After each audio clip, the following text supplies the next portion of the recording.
Hello, I'm Bill Woods. Welcome to round 5 of the Formula One World Championship. We're at Catalonia, Spain, and already this year we have 4 different winners from the first 4 rounds, which is a remarkable season in anyone's language, but this weekend it's Spanish. Neil Crompton, welcome to you. It's quite extraordinary. Looking forward to this race too, even though once again we see the Ferraris with their new car doing extremely well. Yeah, very much looking forward to this one. It's going to be a beauty. This is one of the toughest tracks. In fact, it is the toughest track throughout the championship season for tyre wear. That's going to play a big role in this event tonight, no question about that. And as always, we've got an interesting and scattered grid, lots of stories to tell. And of course, one of the biggest stories is that brand new, beautiful Ferrari that's performed so well. We've said it before, but of course the championship points belie the speed that Ferrari's shown this year, old car or new. And as we look at those points now, we see Schumacher in 3rd and of course Barrichello back down in 5th position.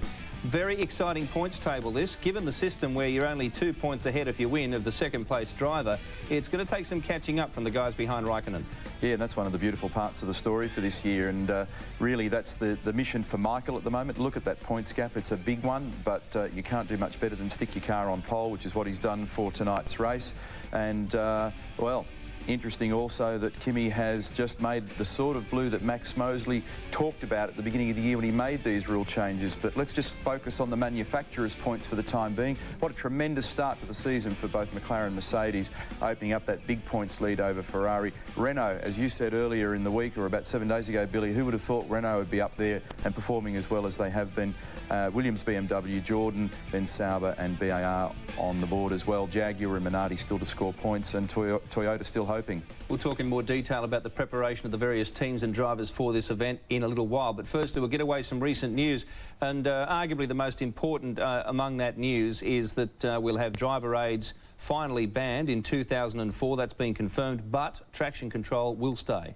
I reckon this whole thing's been a classic exercise in human behaviour. That, you know, there was the big sweeping statement at the beginning of the year from the FIA that we're just going to change the way the planet rotates and you'll all have to get used to it. That didn't happen. There's been a general watering down as time has gone by. The bottom line is that, as you say, we're going to get rid of launch control, which is probably a good thing, but traction control will stay. The one engine rule is going to come in. And there's also going to be continued discussion about having a couple of standard rear wing configurations. So there's going to be continued emphasis on some cost control. The engine costs are monstrous. Remember, we talked about that Benz engine lease deal last weekend. I mean, $20 million US. Whoa. So that sort of stuff they're trying to bring under control. And really, when you think about it, this is probably a relatively predictable outcome. Well, there's a lot of other news around regarding drivers and potential driver movements even, but we'll talk about that after we have a look at the previous round. San Marino. This race was tougher on the Schumacher brothers than any other driver. Their mother, Elizabeth, passed away just hours before the San Marino Grand Prix, but Michael and Ralph agreed to race in her honour. Charged with emotion, the Schumacher boys won the start, Ralph taking the lead in a welcome return to form. Launch control problems prevented Mark Webber from capitalising on his brilliant third-row qualifying effort, dropping him from 5th to 11th in a heartbeat. Ralph's hard work was quickly undone, vital seconds lost during his first pit stop. Oh, there's a problem. He couldn't get it into gear. Now he manages to get it into gear. Michael then established a 9-second lead, while Ralph clawed his way back to second, withstanding intense pressure from Rubens Barrichello along the way. The refuelling rig failed during Juan Montoya's second stop, allowing him to leave with an empty tank. A costly return to the troubled Williams pit saw the Colombian slip out of contention. A tangle with Jarno Trulli ruled out any attempts by Giancarlo Fisichella to build on last round's win. The only driver who seemed to be able to match the lead Ferrari was Kimi Raikkonen, and the Finn pushed his McLaren hard. Rubens Barrichello's chances evaporated when a wheel jammed. He rejoined behind Ralf Schumacher, but outgunned the Williams pilot in a drag race exiting the final turn. Mark Webber dropped off the radar with a stop-go penalty for speeding in pit lane, and 8 laps from home, the Jaguar suffered drive shaft failure. Another race, another heartbreaking retirement. Michael Schumacher maintained his composure to score career win number 65. The Ferrari drivers on the podium for the first time this year. And in a fitting gesture, the traditional spraying of champagne was reserved for a happier occasion. Second place keeps Kimi Raikkonen on top of the championship, and a brave showing from Ralf Schumacher, 4th. Very solemn moment there for the Schumacher brothers, but later in the week, Michael did make some very glowing statements about Australia's Mark Webber, not the first ex or current driver to do so this year. He's impressing a lot of people. Neil, though, the talk of the town later on, Alex Wirtz going into this round. There's a bit of movement on, perhaps. Yeah, there's been a lot of talk about that. Fellow Austrian Gerhard Berger saying take the drive at Jaguar if it's offered. Alex's father Frank saying don't take it. You've got good employment at the moment. You're driving one of the best cars even though you're not racing. Alex himself wants to race, therefore he'd like to make that move to Jaguar. Ron Dennis is now saying, OK, well, he's got a contract, he must honour it, but everything's for sale, and if Jaguar Ford pay me enough money, maybe it's negotiable. Well, still some rumours about Villeneuve at BAR as well. David Richards assuring everyone that the door there is not closed for next season, but he certainly isn't confirming that he wants to keep Jacques for next season either.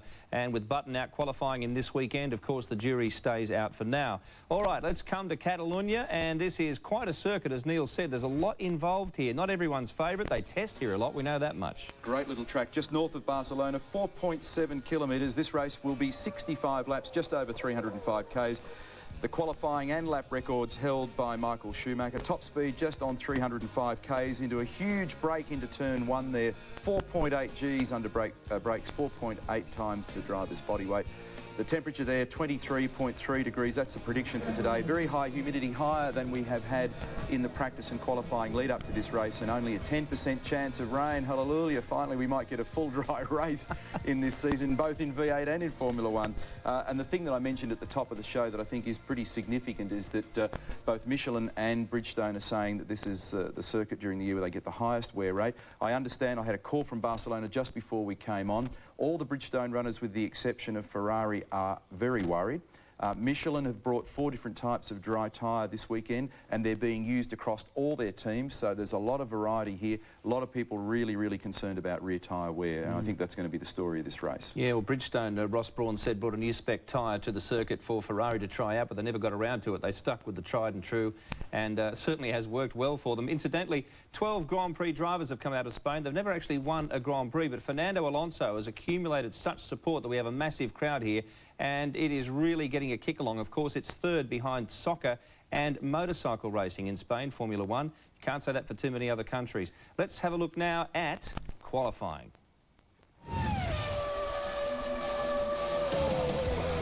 Hot conditions, same as Friday in Barcelona. Juan Montoya had a serious workload trying to improve from 14th on Friday, and he did hold P1 after a 1:19.337. Until teammate Ralf Schumacher came out a couple of drivers later and once again out-qualified Montoya, this time by 4 tenths. Then a roar from the 60,000 fans as Fernando Alonso emerged. The Spaniard had been far slower than teammate Trulli on Friday, 10th fastest overall. In this session, it may have been fuel loading for the race or just the hometown welcome, but he took 8 tenths off Ralph's time to occupy top slot in the order. David Coulthard was next in his spare car. The engine failed in his regular car. He was tentative and couldn't beat Alonso or Ralph. Championship leader Kimi Raikkonen had 7 drivers ahead of him in the order, so he had to nail an impressive lap to gain a prominent starting position. But turn 7 brought him undone. And he's made a big mistake, run very wide. He crawled back to the pits under team advice to save the car and fuel for the race. Mark Webber next, safety first, dropping well down the order from Friday. Olivier Panis continued the strong form showed by Toyota at this circuit, unable to topple Alonso. Same for Jenson Button, but still quicker than teammate Villeneuve. Surprise of the weekend, Cristiano D'Amato, one of only 4 drivers still to run, but he couldn't match his Friday pace and ended up 7 spots behind Panis. Rubens Barrichello was the first driver to top Alonso's stunning time from much earlier in the session. He recorded a 1:18.02.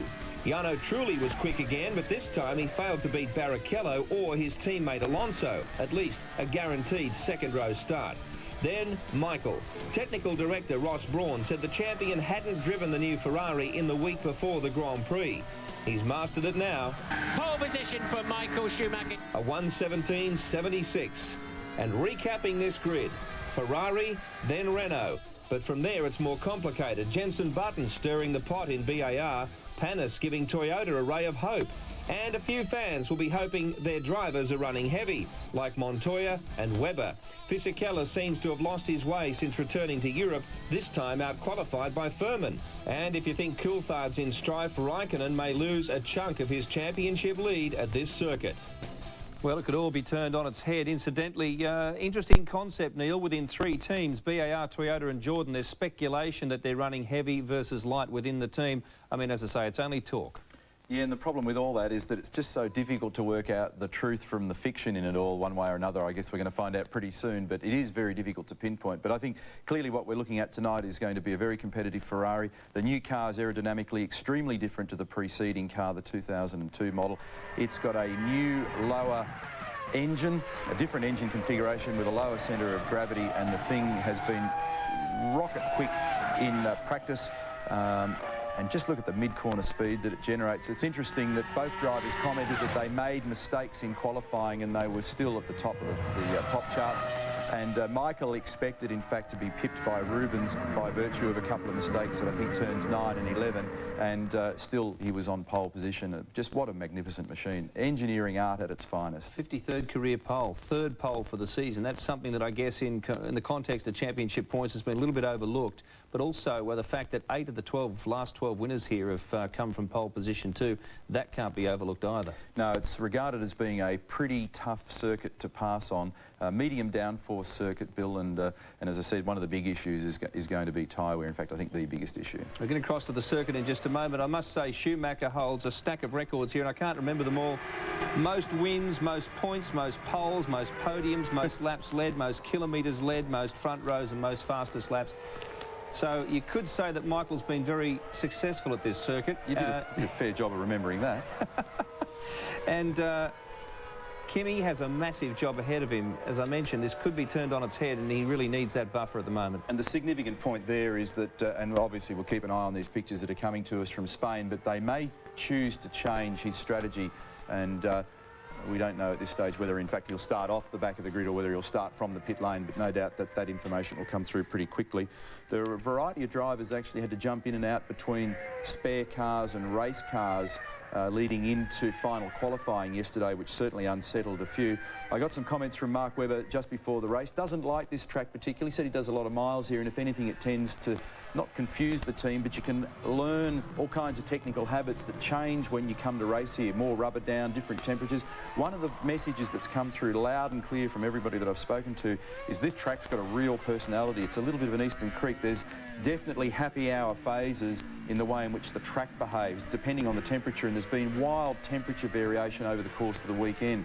At one stage there, it was as cool as 15 degrees and then sort of rocketed up into the high 20s, early 30s between practice and Friday qualifying and Saturday qualifying, and that's certainly going to play an impact today, because remember, what you set up with on Saturday, you're stuck with for the race. Aerodynamically, because of the wind, and I must say that there is very little wind forecast for today, but it is a difficult circuit aerodynamically. Minardi had problems with wings here last year. Not that they'd be a classic example of the leading teams, but Patrick Head missed the San Marino Grand Prix to spend some time with the ex-Ferrari aerodynamicist Dr.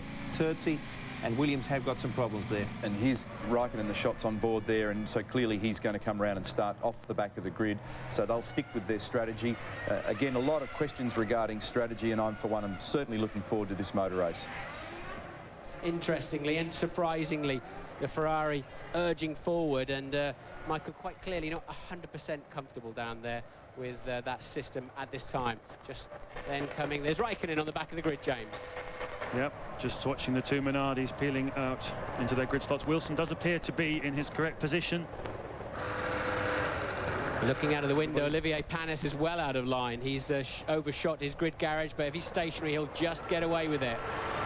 Red lights are on when they go off. We'll be racing in Barcelona. Spanish hearts beat as Alonso launches the car between the two Ferraris. He's attacking Michael Schumacher down to road turn 1. Will he get the inside line? Barrichello goes wide. Schumacher takes the middle line, the path of least resistance, and Barrichello attacks around the outside. They almost touch. Barrichello runs wide. Alonso attacks down the inside. Coulthard and Trulli have made contact. A chaotic start. Oh, that's Kimi Raikkonen. He's whacked someone really hard. That's got to be a red flag. Surely they'll not move that car easy. No point in trying to push that. He's run into the back of Pitzonia. So they'll have to red flag the session. There's no way they'll clear that car with the wheel pointing in the wrong direction. We'll get a restart. And there then I think we've got another contact, as you said, James, Coulthard, and we believe truly further down. I think the two Ferraris did touch. They did the pincer movement. Safety car boards being hung out here on the pit straight, so we have got a safety car situation. Truly frustrated, as you can see, throwing his gloves down on the ground. He was in 4th place on the grid, a great opportunity for him today. And Raikkonen, well, you said he had plenty to lose, including his front wing, and you weren't wrong, were you? No, well, but this is, they should red flag this. I think it's not right to safety. I know safety car theoretically is fine. It's the first line of defence, but with so much carnage around the racetrack and really a non-start in many respects, I believe it would make a lot more sense that just to restart this one and have another go. Well, Raikkonen's car is right down below us on the start line, Martin. I can't see any cranes or anything that could possibly move it out of the way. No, and now they're going to go through the debris. There's going to be lots of shards of carbon fibre and other metallic stuff over the racetrack. So cool tyres going through all the bits and pieces. They shouldn't be putting the pack through there. So Alonso then getting a good run. We know that Renault's very quick off the start. Michael Schumacher covering immediately, and then the two Ferraris did a nice little number on Alonso down to the first corner. Alonso probably a little bit overcautious actually, and I think that's probably because of his tender years. There's no point in losing the nose into the first corner here, but Michael then holding Alonso up, and Rubens coming right down the outside. Coulthard had a tremendous start as well, and look then, so I believe the two Ferraris touch. And somewhere about a third of the way into the pack, you're going to see a Renault and a McLaren getting together. Oh, and there then is the accident. Pizzoni never got away, exactly the same as in Imola. And Raikkonen literally got away and went straight into the back of him, look. An instant accident for Kimi Raikkonen. Barely had released the button for the launch control. We understand that David Coulthard, who got tangled up with Jarno Trulli on the outside of turn 2, has come into the pits and put new tyres on during the safety car period. We don't know if he put any fuel in the car, but I'm not sure that he would actually, because we believe Coulthard is on a 2-stop strategy, and not necessarily running with lots of fuel isn't necessarily the best thing for here. But there's another generally cool head and struggling to make sense of what happened there, I think. World Championship leader then. He's dropped the launch control button and gone straight into an accident. And absolutely, there's 8 meters between grid slots.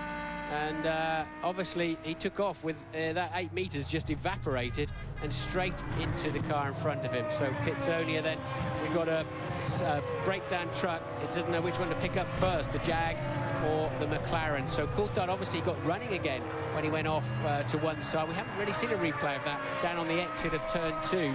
Truly, we know, didn't get any further. So we've got one McLaren and one Renault remaining in this race. Alonso currently 3rd. Coulthard is rejoined down in 16th.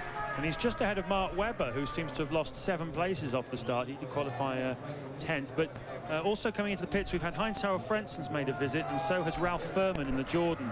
So we must presume that they've come in to change their tyres, because let's not forget, under the new rules in Formula 1, these guys are having to start the race on the tyres with which they qualified yesterday. So a lot of people would quite like a new set to be going with right now. So we're on a safety car here in Barcelona for a few minutes yet, I think.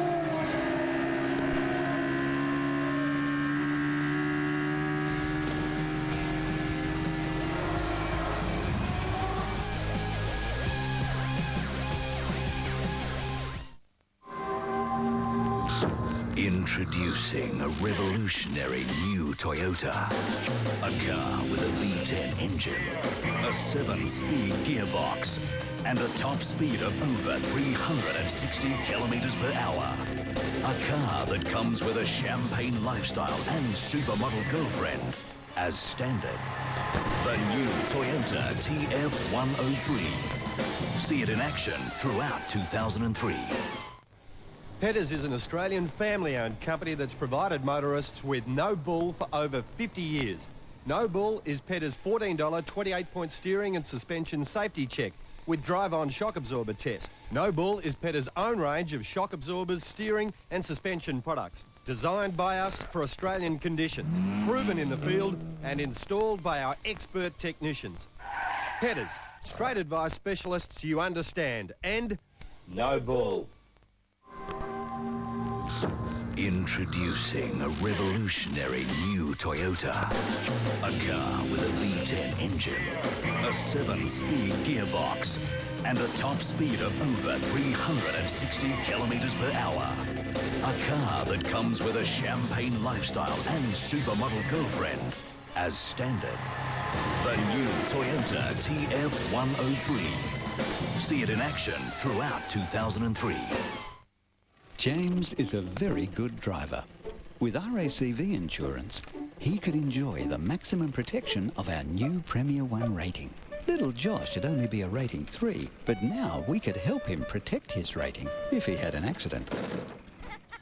Even Emily wouldn't lose her rating if something happened to her car that really wasn't her fault.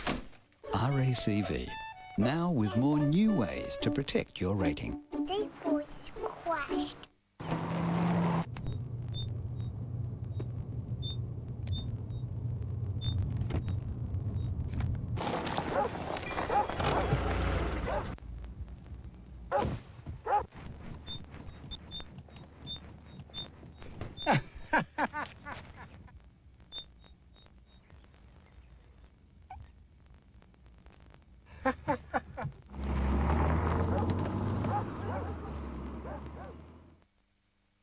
To keep industry running, there are millions of hoses and fittings powering thousands of vital machines. When the heartbeat stops,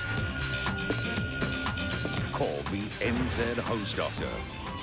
Fast response, 24 hours a day.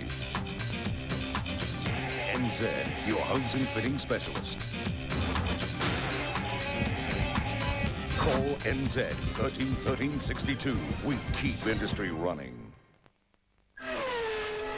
Come and experience the sensational Honda MDX at Innes Motors Bendigo. Honda's new 4-wheel drive flagship. From the luxurious 7-seat leather interior to the rugged performance of the 191 kilowatt V6 engine. Join us this Tuesday and Wednesday the 6th and 7th of May at our Bendigo showroom and let us show you its many features. The Honda MDX, now on display at Innes Motors Bendigo. We got down to business and found out about Mercedes-Benz vans. It's practical. Comfortable. Recreational. Huge. Economical. Smart. With all this on offer, a Mercedes-Benz van from Ron Poyser is the tool for trade, or when you're getting down to business.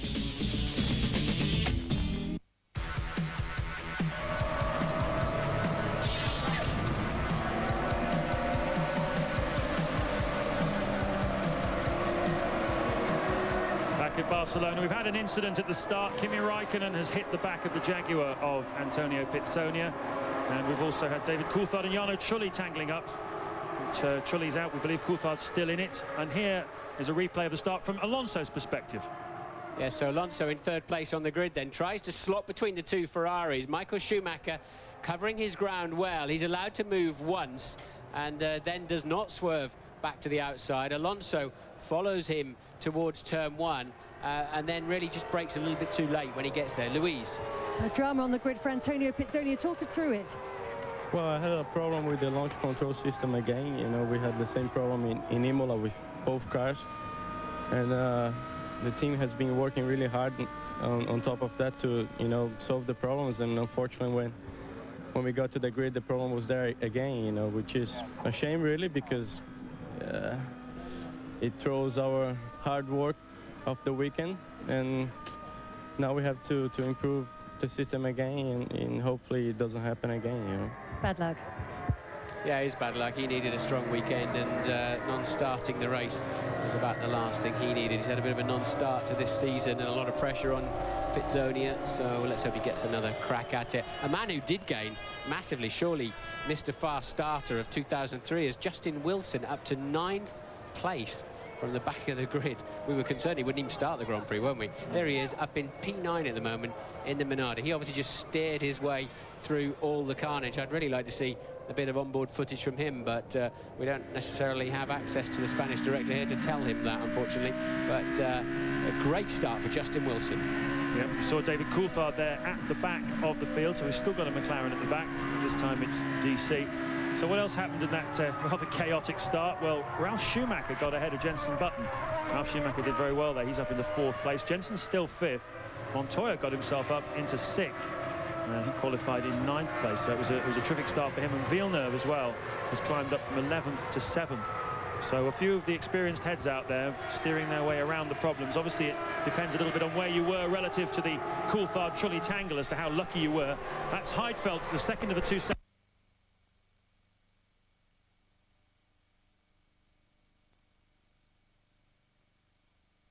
Well, what a start! I Fancy mean, seeing you here. And it's a justifiable decision, though, Neil, not to restart the race. I mean, given a whole lot of considerations. Well, that's right. I mean, really, the priority, and if you look at the rules, it says that if somebody's injured and there's got to be medical intervention, clearly they red flag the race for obvious reasons. Or if the track is blocked, they'll red flag the race. But if there's nobody injured and the track's not blocked, they're compelled to use the safety car, which keeps everything going. Otherwise, you literally drop, 20, 30 minutes, and international television such that it is, you just can't have a situation like that. So I think we now have pictures back from Spain, and we'll go back to Barcelona shortly.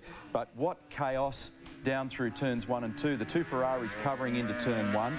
A nightmare in turn 2. We had the situation where Rubens and Michael got together.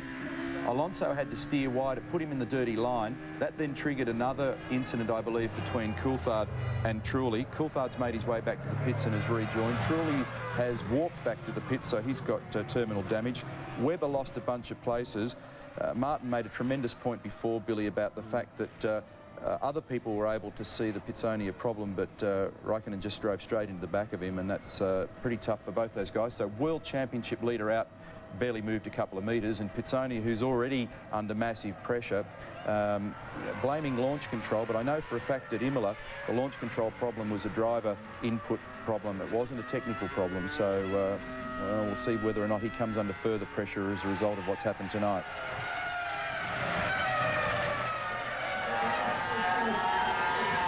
So we are racing once again. We're showing lap number 5. We're still trying to sort these problems out, but I think we can now go back to Spain. There we see Montoya locking his wheels, somehow keeping it all together to make a pass on Jenson Button. That was for 5th place, so Montoya getting brave early. Huge lunge there from Juan Montoya from 6th place up into 5th. I don't think Jenson saw him coming, and he's through. So a great move by Montoya. And Montoya did well not to run wide there, James. He just kept cadence braking somehow. No ABS on these cars, of course, so he just somehow had to get into that corner, and the tyres would have been quite cold. Good driving there. That's the instinctive brilliance, I think, of Montoya. He understands this sort of level of grip. Not sure he always gets his car set up as well as it needs to be set up, but he certainly can drive whatever's underneath him. He's great at improvising, isn't he, Juan Montoya? Give him a situation, he'd always find some sort of solution. It usually involves bravery and exceptional amounts of car control. And of course, from his racing in America, where they're always under yellow flag situations, he knows how to get on it nice and early. Certainly does. Michael Schumacher leading then. Barrichello seems to have pegged the gap a little bit to his teammate. There you can see the gap now between Montoya and Button going through frame. Villeneuve will be laughing to see the back of Button's rear wing so soon in the Grand Prix. I think he thought it would take him a lot longer to get on terms with his teammate. And really, Villeneuve not a match for Button this weekend so far, but perhaps in the race he's... well, will they be able to do something a little bit more? There you can see the rest of the places. Wilson still holding on to 9th place ahead of the Jordan of Giancarlo Fisichella. Panis has lost a lot of ground, hasn't he? He's down to 11th place, hasn't made a visit to the pits, so obviously he was a victim of that incident between Trulli and Coulthard at the start of the race. Coulthard up to 14th, then he's taken Frentzen and Furman on the first lap of the restart, as it were, after the safety cars come in, so they're on lap 7 now. And Michael Schumacher less than a second ahead of his teammate Rubens, giving it plenty as well. And Rubens seemed very happy on the start line in terms of, said, yeah, I've got a very good strategy. And then he said, well, Michael too, but I just sense Ruben feels he's in as good a shape as anybody out there this afternoon, including his teammate, and already then the fastest man on the track. Because he said the same thing to you 12 months ago here and then failed to get off the start line, do you remember? I'm in great shape here, he said, and then didn't go even 1 yard at the start. Wasn't his fault on that occasion. No. And Alonso hanging on in there, isn't he? Yeah, no doubt about that. Just 0.7 of a second shy of Rubens Barrichello. You can see the gap for yourself. Just 1.5 seconds back to, 2 seconds now it is, back to Michael Schumacher down this long straight. See how the Ferrari disappears over the horizon. It must be so frustrating for Alonso. The Renault giving up as much as 40, possibly 50 horsepower maybe to the Ferrari. Well, he's certainly making a good fist of it at the moment, and Louise is with his teammate Jarno Trulli. Jarno, all that promise and hard work over the weekend out of the window. Yes, again, unfortunately the second corner where I was following everybody else, I was in the queue. I saw David coming across a double speed of Howard, and he just cut all the corner. He didn't realize how close we were, and he just hit my car in the front, and that was it. A racing incident, would you call it? It's always a racing incident, but I think it's something that you can avoid if you're not too optimistic and you want to make up a position at the first 2 corners from the outside line. I think he could avoid it. Thanks, Jarno. Yes, and Trulli and Coulthard have tripped over each other on a few occasions, not least Silverstone a couple of years ago, but I don't know, you've got to make hay while the sun shines, and I know Coulthard obviously feels he's got to somehow keep in touch with those Ferraris, but it didn't work out for him either. He's still back down there in 14th place, currently following Webber in the Jaguar, who's 13th, of course. The Ferraris then, Michael is on a quick lap now. He does a 20.4, Rubens does a 20.7. Alonso, though, a 20.6, so they're quite even Stevens, and also Ralf Schumacher too matching the leaders. So top 4 then on a very similar lap speed. Yes, very interesting that, isn't it? Obviously, one of the thoughts about this new Ferrari, it's not done an awful lot of race distances. Ferrari needed to bring it here because they needed that extra fillip of speed, that extra jump in performance, with McLaren having the dominant position in both championships. So clearly the pressure was on Ferrari to do something, to take a step forward. Having said that, although they tested it quite a lot last week at Mugello, did 3 race distances with it, they're still not 100% sure about its reliability. Look at this though, Coulthard coming past Verstappen. Verstappen passing on the left-hand side there, you can see, and he's fighting his way up through the field, up into 12th place now. Yeah, that was kind of Premier League versus Division 1 there. Verstappen hanging it out around the outside, desperately trying to stay on the racetrack, and Coulthard just sweeping through comfortably, able to take an even tighter line and still keep his foot on the throttle. So the McLaren looking very well balanced, it has to be said. Yep, and we do believe that Coulthard is carrying more fuel than the front runners. We think he's on a 2-stop strategy. Barrichello's in trouble though. Something's gone wrong with Rubens Barrichello. Has he made a mistake? There's something wrong with the car because Alonso is right with him, very, very close to the back of that Ferrari. Hopefully we'll get a shot of it in a second. He seems to have recovered, but whatever happened there allowed Alonso to close right up on the back of Rubens. I think it was a mistake, James. He was 4/10 slower than his teammate in the final sector, so Rubens off screen made a small error that brought Alonso right back into the action again. Just looking at that Coulthard-Trulli incident, you have to wonder how it happened, given that Trulli was 4th on the grid and Coulthard was 8th. The fact that they were in the same piece of tarmac into that corner in itself is quite interesting, isn't it? It is indeed, but Jarno says I was in a queue when Coulthard came around the outside of me. Don't know, we haven't really seen a good camera angle, I'm afraid, to see really if anybody was to blame, and if so, who was to blame of the Coulthard-Trulli thing. But unfortunately it put Trulli out of the Grand Prix, and Coulthard a long way down the field, up to P13 now, still following Webber, but as we saw for ourselves, having now passed Verstappen. Well, we saw Barrichello making some kind of mistake which allowed Alonso to close up with him. And you have to say that in the early stage of this race, that Ferrari doesn't actually look all that comfortable. He doesn't seem, it seems to be jumping about a little bit on him, and he's giving away time to Alonso somewhere in this section of the lap, isn't he? We're getting into that phase again where the Michelins are coming back, but I wouldn't be at all surprised to see the Ferraris effectively 2-stopping now and Alonso stopping quite a bit earlier. The man that's surprising me is Ralf Schumacher. You can just see him at the back there every so often. Here he comes now in P4. He's moving along very nicely. Yep, his lap time's more or less the same as Rubens Barrichello's. Not quite as quick as Michael Schumacher, who's just edging away now ever so slightly from Barrichello. 2.4 the margin between Michael Schumacher and Barrichello. And another 7/10 back to Alonso. On board here with Cristiano Di Matta in the Toyota. Di Matta in 8th place, and Ted has some news for us. Just untangling David Coulthard's strategy, James. He was due to stop on about lap 17 or 18. He only took a splash of fuel. It's just going to stretch out that first stop to about 25, 26. I think he also had a puncture on those tyres. The Michelin guys were probing his tyres and lifting up a flap of rubber. So I think that might have been another reason why he had to come in. Ted, any indication that the car was damaged? Because Martin was saying he saw it, he thought it lifted up into the air by Trulli's car. Well, no indication. As I say, I think the only indication was indeed that the puncture had occurred on the rear tyres. I didn't see any bodywork flapping anywhere, so no, I think he's all right for the moment. Well, he was definitely all 4 wheels off the deck at one point. I do know that for sure, despite only one camera angle. But hopefully then the strakes and the various aerodynamic appendages hanging underneath these Formula 1 cars has not been damaged on Coulthard's car. He's lapping in the 1:22.5s. That's 1.8 off the pace. But we do know he's carrying a lot of fuel. I think he'll go a little bit further than I thought. I think he was heading for more than 20 laps before he stopped. So let's wait and see. That was Panis you just saw closing in on the back of Fisichella with Justin Wilson in a Minardi just ahead of them. That's the battle for 9th, 10th and 11th places. And at the moment, well, Justin Wilson really matching the Jordan and the Toyota for lap time. So we're not seeing much of it, but it's a terrific drive so far by Justin Wilson. Yes, and there's a good scrap there. So Fisichella, Panis, now Webber and Coulthard are virtually line astern for 10, 11, 12 and 13, with Webber and Coulthard much faster, with much faster cars underneath them. So some good fights going on all the way down the pack, actually. And once again, look how close Alonso's getting to the back of Barrichello. Either Barrichello's playing with him, or possibly more likely, he's not able to get away from him. Is he carrying more fuel? It's a distinct possibility. But whatever happens, Alonso is driving really very well again, isn't he? There's one man who knows exactly what fuel they're carrying, or somebody, because they're all weighed as they're in parc fermé. So if you take away the driver's weight and the minimum weight of the car, including the driver's 605 kilograms in qualifying, then it's very easy for somebody to know exactly the fuel level that they're running. But I haven't managed to tap my way into that list at the moment. But that's the golden piece of paper you need if you want to look terribly smart in the commentary.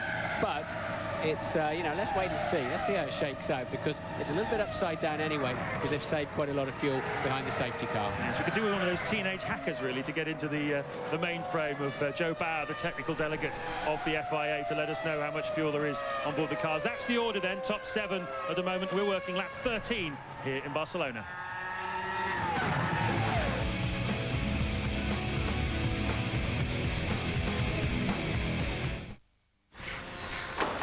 You sloppy old bug. You got the blood Triton? Blood oath. Dump the old stocks then? Yep. But she goes like a shower of Like stop a shovel, my friend. 2.8 litre intercooled turbo diesel. You bloody ripper. 30% more power, nearly 50% more torque. You shitting me? And built like a brick house. Fully welded box chassis. And double reinforced walls, not your pipwheat single. Looks bloody comfy. Mate, I'd sleep in the bloody thing. Yeah? If the missus would bring me bloody dinner out.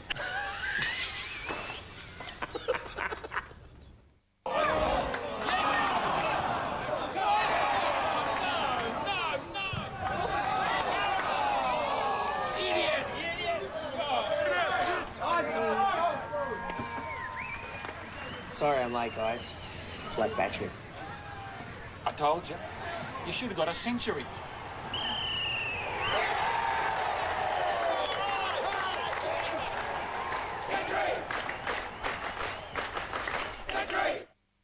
James is a very good driver. With RACV insurance, he could enjoy the maximum protection of our new Premier 1 rating. Little Josh should only be a rating 3, but now we could help him protect his rating if he had an accident. Even Emily wouldn't lose her rating if something happened to her car that really wasn't her fault. RACV, now with more new ways to protect your rating. They boys crashed. Hey, get over here now! I love your work. Should be popular too if you are selling the multi-award-winning Ford Focus. Europe's mighty performer is now available from an unbeatable 19,980 with air conditioning, CD player and driver's airbag. That's right, the Ford Focus can be yours now from 19,980 with air conditioning, CD player and driver's airbag. Better be quick, it's only from your Ford dealer. These cars are like no other. The gleam of the paint, the glint from the chrome will inspire you. These vehicles are so perfect, you'll want to park them in your lounge room. You can, from Just a Bloke, Mitchell Street, Bendigo. Stop, look, listen, think. Giddy Goanna, a non-profit organisation, needs your help urgently. To sponsor or donate, or to get any of Giddy's books, phone or visit www.giddygoanna.org.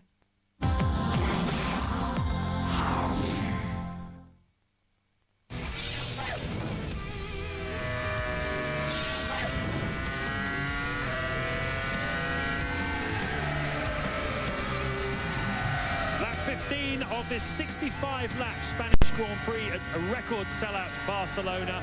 This is on board with Fernando Alonso chasing down the second-place car of Rubens Barrichello. This is the BAR pit where they are expecting Jenson Button in any moment now.